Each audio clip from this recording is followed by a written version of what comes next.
Good evening, I'm Nashika, and this is chale.news. Tonight, a government offers police jobs to families whose loved ones police killed, with zero charges filed. Ghana's budget numbers look good on paper, but experts say the real story is what isn't being built, and Daddy Lumba's family still don't know where he's buried. Let's get into it. 3 people were shot and killed by police in Sefwi Sayerano on July 7th. Tonight, 18 days later, Interior Minister Muntaka Mohamed Mubarak visited the community and offered the bereaved families police recruitment slots and a new police station. Not an arrest, not a charge, a job offer. Let that sink in. Full breakdown on chale.news. On the budget, Ghana has closed the first half of 2026 without accumulating a single new CDI in arrears, the first time in years. GHS 124.8 billion collected, GHS 6.9 billion saved on interest, and GHS 5.3 billion in inherited debts cleared. Finance Minister Ada Forson is calling it the strongest budget performance in recent memory, and honestly, those numbers deserve acknowledgement. But here's where it gets complicated. A Deloitte partner is warning that capital expenditure, roads, hospitals, schools, is running 40% below target. The Big Push program is supposed to be building things. Right now, a lot of it is still on paper. Good revenue numbers don't fix roads that haven't been started.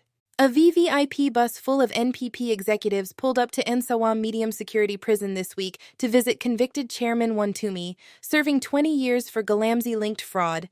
Paul Yando, Lexi Buabeng, Dennis Kwakwa, all there. The party has still said nothing officially about the conviction. The optics are doing the talking. And while we're on Wontumi, that story accidentally exposed something shameful. Ghana's daily prison feeding allowance was GHS 1.80, less than a sachet of water. It's just been raised to GHS 5.00, 5 cedis. That's what the state decided a human being in its care deserves to eat on. Ken Ofori-Atta's legal situation keeps getting messier. Lawyer Inusa Fusini has made a sharp point. The U.S. immigration judge who helped Ofori-Atta secure a green card had zero jurisdiction over his criminal case here in Ghana. The OSP's fugitive tag stands. A U.S. visa changes nothing about what he's accused of at home. 5 years, that's how long importers have been removing minor parts from cars to falsely claim knockdown assembly tax exemptions. Finance Minister Forson confirmed it this week, called it grossly abused. The law is being revised. Better late than never, but 5 years is a long time to look away. GoldBod means business. The regulator has suspended the license of Dominic Bonsu Ventures and secured a bench warrant for the proprietor's arrest and says it's actively hunting the individual. All licensed gold operators have been ordered to cut ties immediately. In Ada West, flood victims in Luhuor say NADMO's relief distribution left up to 15 households sharing 1 bag of rice and a single mattress. People without Ghana cards reportedly got nothing. NADMO denies the card was a strict requirement, but acknowledges supplies are inadequate. No timeline for more. These are people who lost their homes. Kabi Hansen was repatriated from South Africa on a stretcher, one of the Ghanaians brought home under the government's evacuation program. He died 7 weeks later. His family had spent years trying to raise money to bring him back before the government stepped in. There's been no announcement of medical follow-up support for critically ill returnees. The rescue made headlines. The follow-through didn't.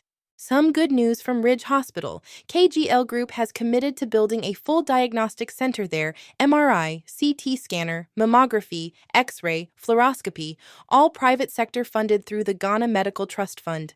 This goes beyond what the GMTF originally asked for, corporate Ghana stepping up where it counts.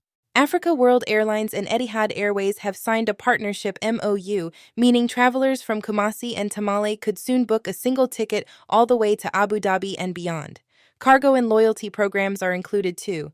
Regional connectivity finally moving in the right direction. Ghana has opened a dedicated Ghana House in Glasgow, at St. Enoch Place, during the 2026 Commonwealth Games. Tourism, culture, investment, all under one roof. The High Commissioner called it a national home abroad. It's a proud moment on a big stage. Nearly a year since Daddy Lumba passed, and his family still don't know where he is buried. His sister Akosua Brempoma says that means they cannot pour libation or hold any commemoration. Ashanti custom requires knowing the burial site first. The matter is now in court. It's a painful situation, and it shouldn't be. We'll end on this. A Ghanaian mom went viral at a BJJ championship for coaching her daughter to, and I quote, break her hand and make her cry. Gaki Nikki won gold. Chale, that's just Ghanaian parenting. Nothing else to add. That's your Friday evening digest. Every story fully reported is waiting for you at chale.news. Have a good night, and we'll be back with more tomorrow.